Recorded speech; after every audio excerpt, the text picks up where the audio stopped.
बच्चा ना होने में पुरुष का भी वो होता है समांतर। अच्छा। मतलब 50-50% समांतर वो है। কোনো যদি মানুষ থাকে যাদের বৈবাহিক জীবনে এখনো সন্তান হচ্ছে না, তো তাড়াতাড়ি আপনারা ওনাদেরকে এই ভিডিওটা পাঠিয়ে দেবেন।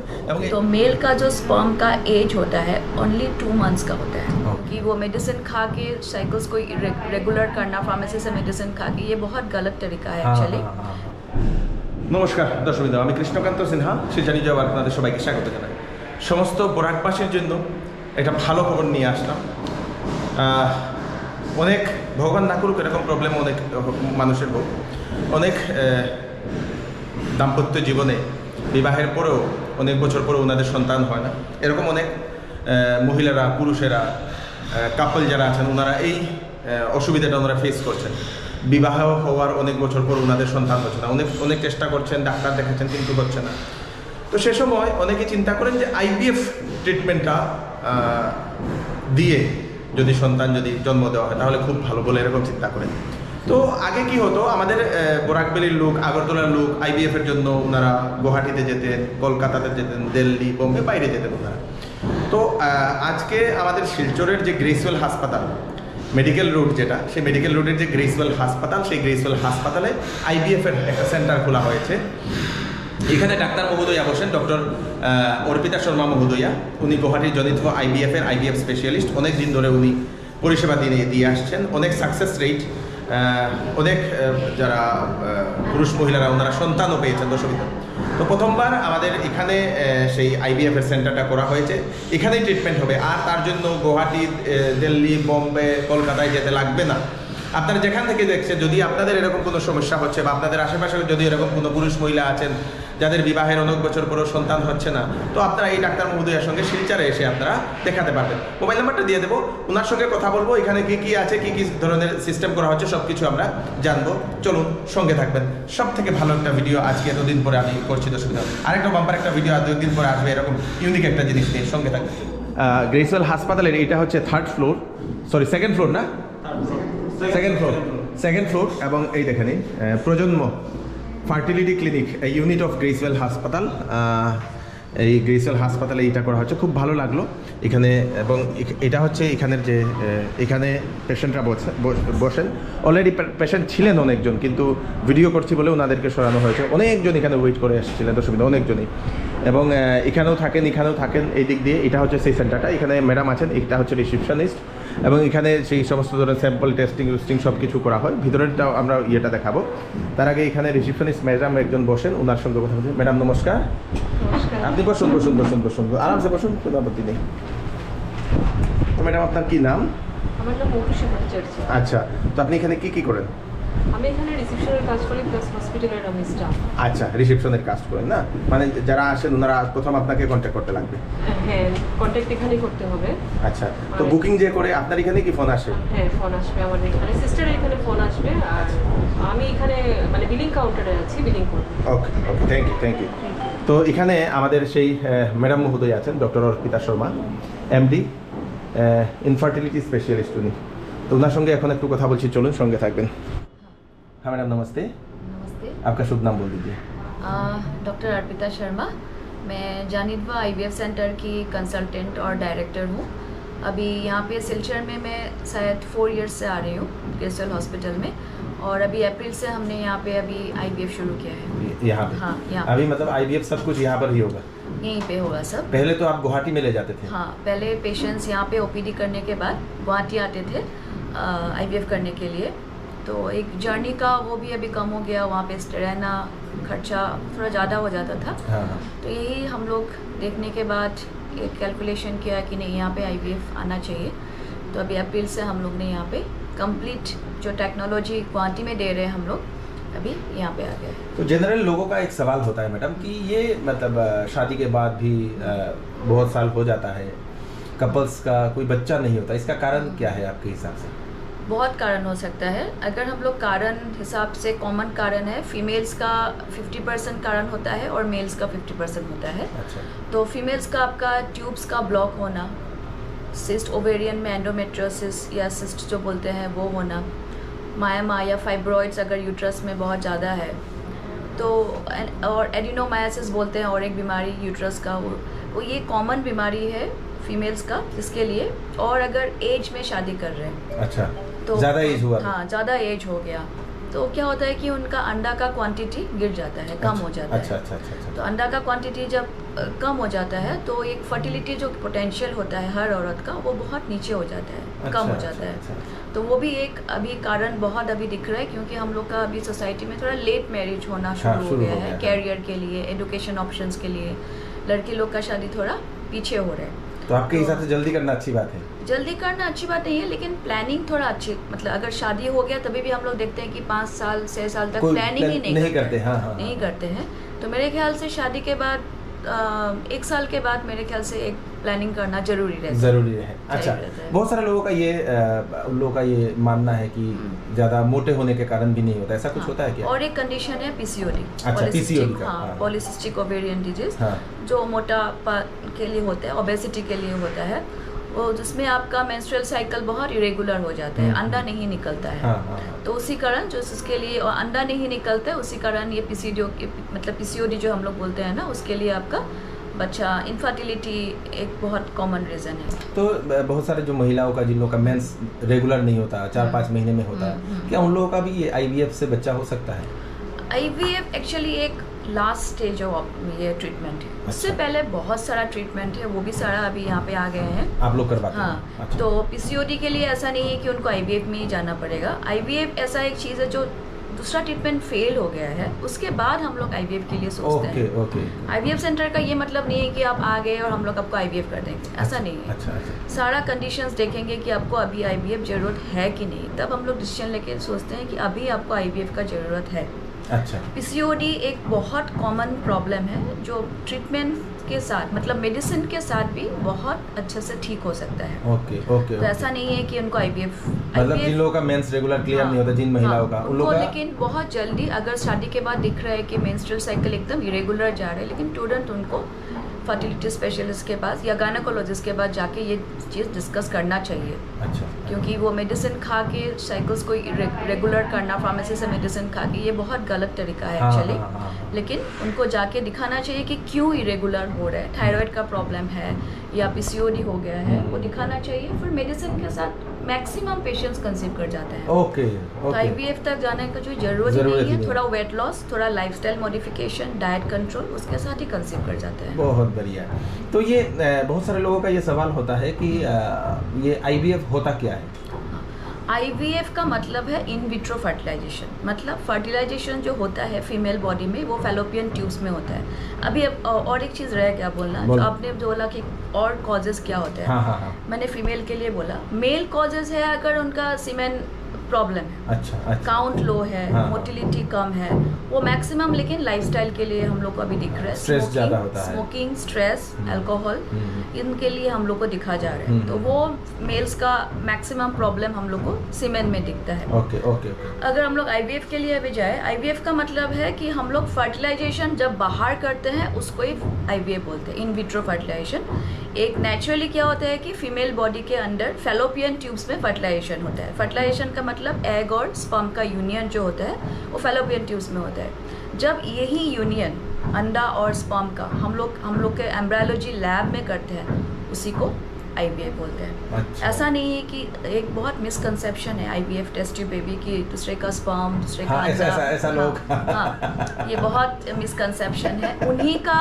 चीज़, उन्हीं का गैमेट्स, मतलब उन्हीं का स्पर्म और एग हम लोग लैब में फर्टिलाइजेशन करते हैं अंडर मतलब एम्ब्रायोलॉजी कंडीशन जो होता है, लेबोरेटरी कंडीशंस में फर्टिलाइज करके जो उनका एम्ब्रियो बनता है वो फिर हम लोग यूट्रस के अंदर ट्रांसफर कर देते हैं। अच्छा, तो उसी को मतलब आईवीएफ बोलते हैं। जो फैलोपियन ट्यूब्स का काम है अंडर में फीमेल बॉडी में, वो हम लोग जब करते हैं लैब में, उसी को टेस्ट ट्यूब बेबी बोलते हैं। अच्छा। तो बच्चा ना होने में पुरुष का भी वो होता है समांतर। अच्छा। मतलब 50-50% समांतर वो है। अच्छा। कि इक्वली इन्वॉल्व दोनों का रीजन। नहीं, बहुत सारे पुरुष अपने वाइफ को ही ज़्यादा दोष देते हैं। अभी थोड़ा सा अवेयरनेस आया है कि वो लोग भी अपना सीमेन टेस्ट एक साथ कराते हैं, लेकिन पहले मैंने देखा था कि वो लोग नहीं कराते हैं। यही एक होता है कि पहले इनको देख लो, फिर मेरा देखा जाएगा, लेकिन ऐसा नहीं होता है। ये एक साथ ही इन्वेस्टिगेशंस हम लोग को करना पड़ता है और 50% हम लोग को तो फीमेल मेल्स में ही मिलते हैं अच्छा कॉजेज। अच्छा। तो बहुत सारे पुरुषों को ये मेल को ये होता है कि मैं तो हेल्दी हूँ, फिट हूँ, तो मेरा कोई प्रॉब्लम नहीं होगा, ऐसा भी बहुत सारे लोग ये होते हैं। हेल्थ के साथ स्पर्म का कोई रिलेशन नहीं है। ऐसा होगा कि एक दुबला पर्सन हेल्थ देखने से लगेगा कि बहुत बीमार है, उनका स्पर्म बहुत अच्छा मिल सकता है हम लोग को, और एक बहुत ज़्यादा हेल्दी पर्सन देखने से लगेगा इनका तो स्पर्म बहुत, ऐसा नहीं है। अच्छा। उनका भी स्पर्म बहुत लो हो सकता है। ओके। लेकिन हैबिट्स के साथ लेकिन स्पर्म का बहुत इशू आएगा। आप बहुत स्मोक करते हैं, आप टोबैको बहुत लेते हैं, आप अल्कोहल बहुत लेते हैं, तो आपको स्पर्म का प्रॉब्लम आएगा। तो यही हम लोग को दिख रहा है अभी कि लाइफस्टाइल के लिए सीमेंट प्रॉब्लम आ रहा है यहाँ पे, और सिलचर में हम लोग को बहुत सारा वही दिख रहा है कि टोबैको स्मोकिंग ज़्यादा होता है। तो वो दिख रहा है। ये सिलचर नहीं, सिलचर करीमगंज, अब हाइलाकांदी, अगरतला भी देख लो। अल्कोहल का वो हम लोग को थोड़ा कम दिख रहा है यहाँ पे, लेकिन स्मोकिंग का इशू बहुत यहाँ पे मिलता है हम लोग को। स्मोकिंग या गुटखा खाना। और एक अच्छे से क्या है कि अगर मेल्स का हम लोग 3 मंथ्स तक अच्छे से मेडिसिन दे, 3 मंथ्स के बाद उनका नया सेट ऑफ स्पर्म आता है। अच्छा। तो वो स्पर्म चला जाता है एक्चुअली। तो नया सेट ऑफ स्पर्म में अगर लाइफस्टाइल मॉडिफिकेशन हम लोग कर लेते हैं ना, तो हेल्दी स्पर्म्स आएगा उनका। अच्छा। बच्चा भी हेल्दी होगा। बच्चा भी हेल्दी होगा। तो 3 मंथ्स के बाद उनका नया सीमेंट प्रोडक्शन होता है। तो इसीलिए हम लोग सब हैबिट्स हम लोग छोड़ने के लिए बोलते हैं, 3 मंथ्स के लिए मेडिसिन देते हैं। तो मैक्सिमम पेशेंट्स का जो सीमेंट के लिए इनफर्टिलिटी होता है वो कंसीव कर जाते हैं। तो एक और बात है कि बहुत सारे लोगों का ये सवाल होगा कि हम कैसे जल्दी से जल्दी कंसीव कर पाए, इसके लिए हमारे हेल्थ में क्या इश्यूज होगा जो पहले दूर करना पड़ेगा, ऐसा बहुत सारे लोगों का सवाल होता है। अगर आप कंसीव के लिए प्लानिंग कर रहे हैं, पहले तो आपको फॉलिक एसिड स्टार्ट करना बहुत ज़रूरी होता है। आयरन के साथ जो folic acid, folic acid 3 months के लिए, मतलब pre conception okay, pre conception 3 months folic acid लेना बहुत ज़रूरी होता है। अगर मोटापा है तो चेक करना बहुत ज़रूरी है कि आपका थायराइड का प्रॉब्लम चल रहा है, क्या आपका डायबिटीज़, क्योंकि डायबिटीज़ ऐसा एक चीज़ है कि आपका कोई सिम्टम नहीं होता है, एकदम साइलेंट डिजीज़ है, वो भी चेक करना जरूरी। अगर फैमिली हिस्ट्री है डायबिटीज़ का और आप कंसीव करने के लिए अभी ट्राई कर रहे हैं, माँ पापा आपका पेरेंट्स डायबिटिक है, तो बहुत ज़रूरी है कि आप शुगर एक बार चेक कर लें। लाइफस्टाइल मॉडिफिकेशन में आए, फीमेल्स के लिए भी हम लोग बोल रहे हैं, आजकल फीमेल्स भी स्मोकिंग या थोड़ा कॉमन हो गया है फीमेल पॉपुलेशन में भी, वो छोड़ना पड़ता है आपको pre conception, at least 3 months before conception.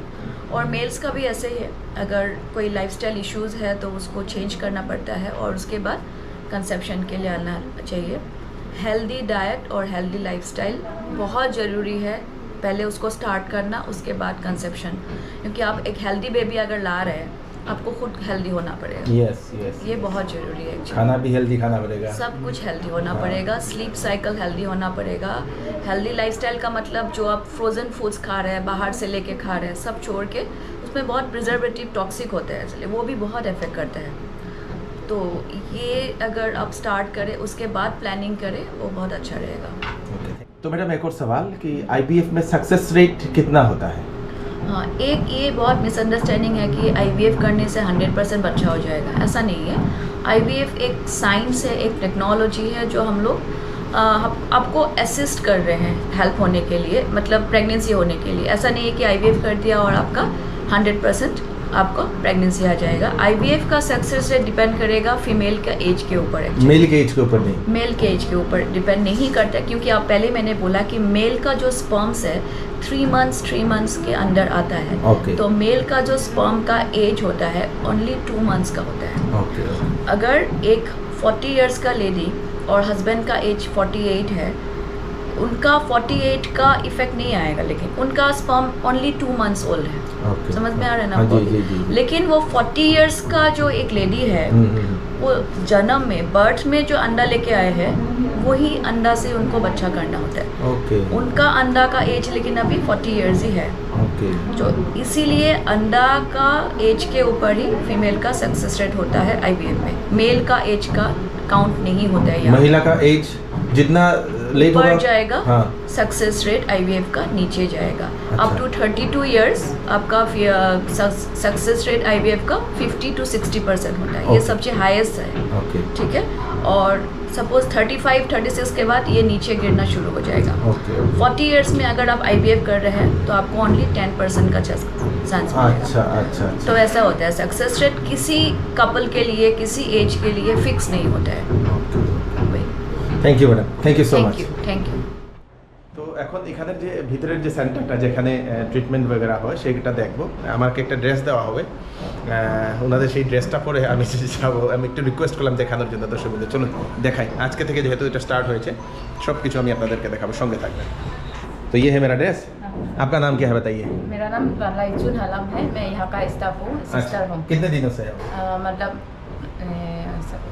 नवंबर से है। नवंबर से। हाँ। जो फोन आते हैं मैडम को बुकिंग के लिए वो आपके वहाँ पे हाँ, आते हैं? हाँ, मेरे पास कितने भी लोग आते आते हैं? हैं। कहाँ से आते हैं? कहाँ से आता है? त्रिपुरा से आता है या जिरबम से भी आता है, मिजोरम से भी 1-2 पेशेंट आता है, ज़्यादातर सिलचर, करिंगगंज ये सब जगह से आता है, हैलाकांदी ये सब। अगरतला से भी आते हैं? हाँ, अगरतला त्रिपुरा से भी आता है, कैलासर से भी आता है। अच्छा मतलब बहुत जितना भी कॉल आता है मैं अटेंड करती हूँ। उसके बाद मतलब बाई चांस मैं अटेंड नहीं कर पाती हूँ, पेशेंट लोग को मैं फिर से कॉल करके पूछती हूँ। मतलब मैं ट्राई कर रही हूँ कि मैं बेस्ट देने के लिए पेशेंट लोग के लिए। Thank you thank you thank you. चलो अभी हम ड्रेस पहन लेते हैं। ठीक है सर, यहाँ पे है ड्रेस चेंज करना। हाँ, तो अभी लगे दिला डॉक्टर। हाँ, ये क्या करना है वो लगा दो आप मुझे सर पे। Great, thank you. चलिए चलते हैं। এখন আমরা ম্যাডামের সঙ্গে আমরা ভিতরে যাব। চলো। चप्पल अच्छा पहनना पड़ेगा, स्लीपर्स। ग्रेट। ये ओटी है। ये क्या है? ओटी है।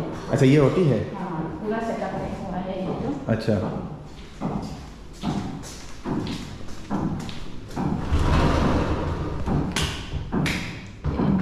एम्ब्रियोलॉजी। अच्छा ये मशीन है ना? हाँ, machine। यहाँ पर एग्जैक्टली क्या होता है यहाँ पे? एग्जैक्टली होता है, यहाँ पे एम्ब्रियो बनता है। अच्छा। सीमेंट फ्रीजिंग हो जाता है। और यहाँ पे ये कौन से मशीन में? इसमें? हाँ, इसमें। আচ্ছা এটাই হচ্ছে সেই, ও মাই গুডনেস, এটাতে সেই মেইন কাজটা দর্শকবিন্দু এই মেশিনটাতে হয়, যেটাতে মানুষ বানানোর কাজ দর্শকবিন্দু এটাতে করা হয় দর্শকবিন্দু। ও মাই গুডনেস, মানে আগে তো শুধু শুনতাম, এই মেশিনটা এখন চোখে দেখলাম। এখানে यहाँ पर कुछ ट्यूब में से लेके इसमें डालते हैं नहीं? Okay okay great. ये है माइक्रोस्कोप, इसमें आप लोग देखते हैं। तो ये कौन, ये मैडम करती है काम? ये मैडम नहीं करता है, एम्ब्रियोलॉजी करता है। एम्ब्रियोलॉजी करते हैं। अच्छा ग्रेट ग्रेट ग्रेट। তো এটা দেখে আমার আয়ুষ্মান খুরানার একটা মুভির কথা মনে পড়লো। चलिए थैंक यू। तो यहाँ पे क्या होता है? IOI होता है। क्या होता है? IOI। IOI? हाँ? इंसीमेशन।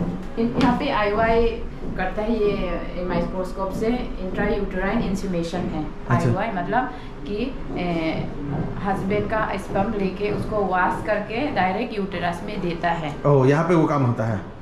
Okay very nice very nice, बहुत ज़बरदस्त है ये, बहुत ज़बरदस्त। आज बहुत कुछ देख लिया मैंने, थैंक यू सो মাচ। তো মেইন কথা হচ্ছে যে এই যে জিনিসটা আমাদের শিলচরে যেটা করা হয়েছে, এটা বিরাট বড় একটা কাজ দর্শকবৃন্দ।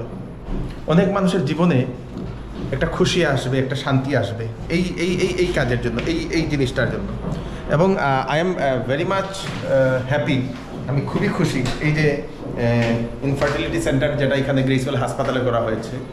এবং আপনাদের আশেপাশেও যদি এরকম কোনো যদি মানুষ থাকে যাদের বৈবাহিক জীবনে এখনো সন্তান হচ্ছে না, তো তাড়াতাড়ি আপনারা ওনাদেরকে এই ভিডিওটা পাঠিয়ে দেবেন এবং এই ভিডিওটা একটা এডুকেশনাল পারপোজ হিসাবেও নেবেন। কারণ ডাক্তার মহোদয়া যে যে জিনিসগুলো বললেন সেগুলো কিন্তু আপনাদের সবার জন্য খুবই জরুরি বলে আমি মনে করি দর্শকবৃন্দ। খুব ভালো লাগলো, খুব অনেকগুলো জিনিস আমি নিজেও ক্লিয়ার হলাম যেটা আমি জানতাম না, বা অনেক পুরুষ মহিলারা যারা জানতেন না ওনারা ক্লিয়ার হয়েছেন কিন্তু এই ইয়েটা ম্যাডামের কথাগুলো শুনে খুব ভালো লাগলো এবং খুব শিক্ষণীয় কিছু জিনিস ম্যাডাম জানালেন। ভিডিওটা সবাইকে পাঠিয়ে দেবেন যাতে সবাই জানতে পারে গ্রেসওয়েল হাসপাতাল। আমি আবার অ্যাড্রেসটা বলে দিচ্ছি যে গ্রেসওয়েল হাসপাতালের অ্যাড্রেসটা হচ্ছে শিলচরের আপনাদের হাইলাকান্দি রোড যেটা যাওয়া হয়, আপনাদের সেই medical college, Silchar medical college এবং হসপিটালের পাওয়ার আগে শিলচর থেকে আসতে হলে আপনাদের রাইট সাইডে পড়ে যাবে। তো সঙ্গে ফোন নাম্বার আছে, যেখান থেকে দেখছেন একবার আসুন, এসে ম্যাডামের সঙ্গে কনসাল্ট করে দিন। আইভিএফটা জরুরি না, লাস্ট স্টেজেই হচ্ছে আইভিএফ, তার আগে অন্যান্য ধরনের ট্রিটমেন্ট দিয়েও সেই প্রেগন্যান্সি করানো হতে সুবিধা। খুব ভালো লাগলো, আপনারা আসুন। ভিডিওটা কেমন লেগেছে, ইনফরমেটিভ কিনা কমেন্টে নিশ্চয়ই জানাবেন। আমি কৃষ্ণকান্ত সিনহা আবার নতুন একটি ভিডিও নিয়ে আসবো, ততক্ষণ আপনারা সুস্থ থাকবেন, সেফ থাকবেন, সবাইকে সেফ রাখবেন। নমস্কার, বাই বাই।